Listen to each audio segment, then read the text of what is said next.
Any suggestions on what I should train my budgies to say? You're keeping a sentient bird in a cage? Really? Morgan, thanks for the sub. Train it to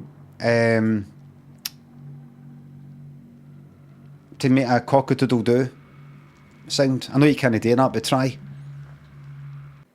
Your budgies, I'm not talking about your budgie, but remember that your budgies did. And you used to say that in school, meaning your trousers are too short.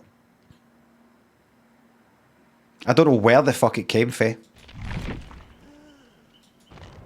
What a budgie's got to do with your trousers are too short.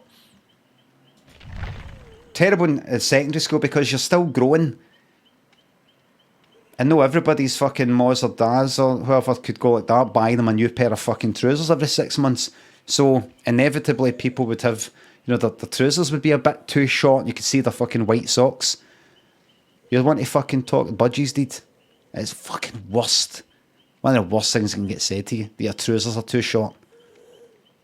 One of the worst things that can get said.